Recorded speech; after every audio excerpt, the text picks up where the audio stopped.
Hey everybody, welcome to Shane's Main Shop. So this video is going to be a little bit different. I've had some recent interest in my solar collector, and I certainly appreciate that. Those are some of the absolute first videos I put up on YouTube. And there's been some questions over the past couple of years about it, and I haven't done any follow-up videos, so that's what today is going to be about. So we're going to take a look at the system. It is 4 years later. It's been running fantastic, but let's go walk around, take a look at it. I'll show you what's going on and whether or not I've had any issues and what I've done to it. All right, let's go. All right, the first thing we're going to talk about is the controller. I don't think I really talked about this too much now that I think about it. And I will try to get the information on this, but that's the name of it right there. Hopefully you can see that. Solar Heat Exchange Manufacturing.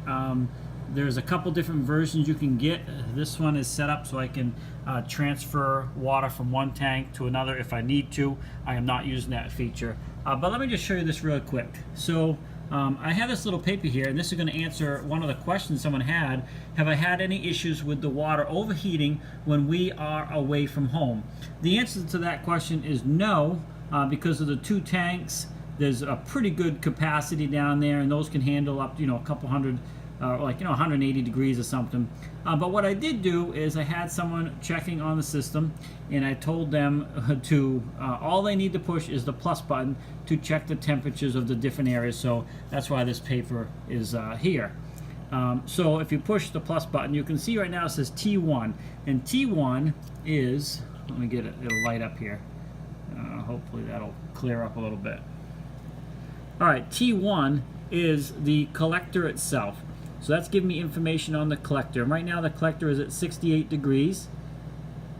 And if I push the plus again, that is T2, which is the next spot where it's reading the temperature.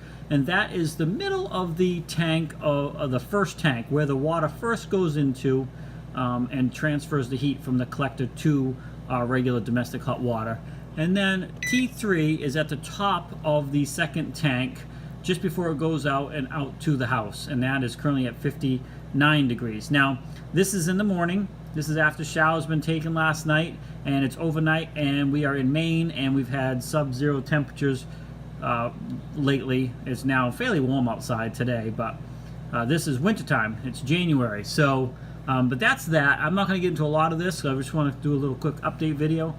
But that's how the controller works, and how you can, not how it works, but how you can look at the different temperatures. All kinds of things here that you can do, set all kinds of different settings and things like that as well. Let's go down and take a look at the tank setups themselves, and we'll talk about that as well. Okay, so here we are 4 years later. Nothing has changed. This is the setup still, and I'm going to answer some of the questions that somebody had. As far as maintenance on this system, this area down here has been zero. I've had no troubles with this whatsoever. We have our expansion tank, we have a circulator up behind there, and then of course all our valves and our gauges that that are in place to monitor the setup. Now the one thing I would do, and I should do, is I should insulate this tank all this time, and I have not I've not done that. The first tank is completely insulated and working perfectly fine. So let me answer some of the questions on this. So one of the questions someone had is, where the water is coming out of this tank and headed to the house, why did I not just go straight up and out instead of having it come back a little bit and then go out? That's a very good point. There's no reason why you couldn't do that, and it probably would draw the water off the top of this section even easier. I haven't noticed any issue with it. I know it takes the water off the top of this tank because I can monitor the gauges and see the temperature changes. However, I bet if you did hook it up here, like they mentioned with a T, go straight and then to your house, it probably would work a little bit better. So that's a great suggestion for anybody that might be looking to set this system up. So as far as the valves and stuff down here, this is just how you fill, drain, or bleed the system if you have any issues. I did have one leak outside, I think this first year, when it was below zero and a pipe did freeze. I didn't have the mixture quite right for the antifreeze, and so I had to do that, and we had to add fluid to it, fix that leak, add some new fluid, but now it's been 3 years later with no trouble.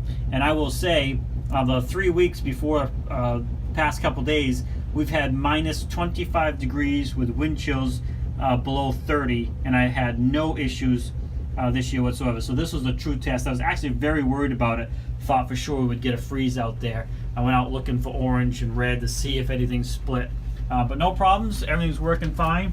And so T2 on the collector is this thermostat right here, not thermostat, but this gauge for reading the temperature. And T3 on the controller is right here in the top of this tank. So that's where they're located. Okay, we're outside now taking a look at the collectors. There they sit on the roof. A couple of things that I need to do, as you can probably see, and here it is all these years later. I still have not insulated that bottom pipe or the 2 crossover pipes, which really should be done, and that's going to save some of your heat.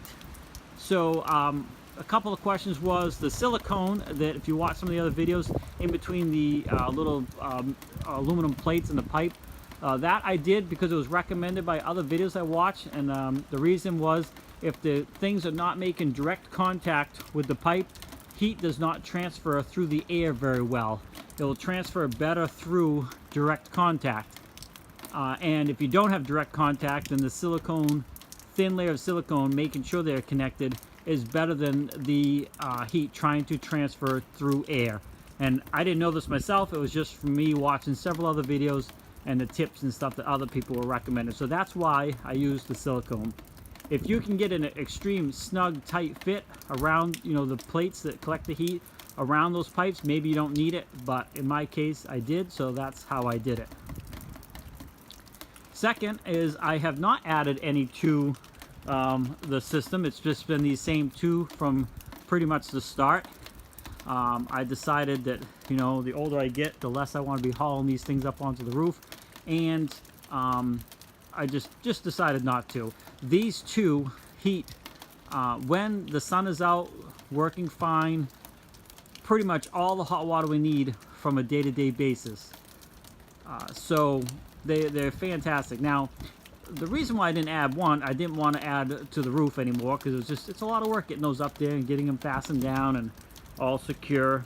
You know, make sure you're not going to have any leaks in the roof and all this type of stuff. If I had a spot on the ground somewhere, you know, in this area going this way, I probably definitely would put a row of them. But I have a lot of trees, so I have to be up on the roof to get the best sun.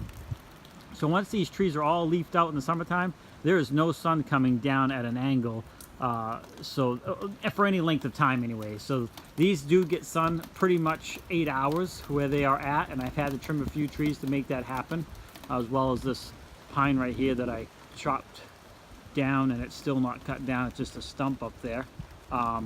So yeah, that's why I didn't add. I don't really have the spot for them, and I did not want to go any more on the roof. So I think I've answered most of the questions.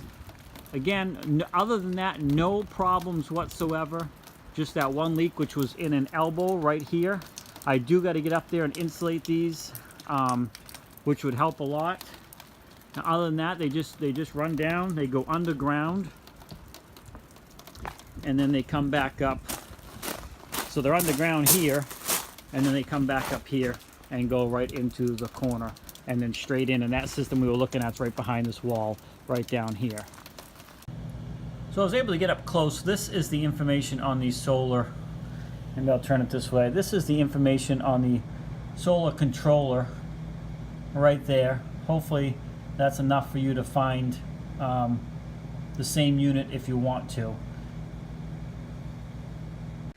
Okay, so I just went back to make sure I answered. Hopefully I answered all the questions. Again, I'm going to touch on the silicone one again, because I noticed there was a kind of a follow-up question there. Did I apply it to the pipes? Yes, I believe I applied it to the pipe directly and then slid the fins over it tight.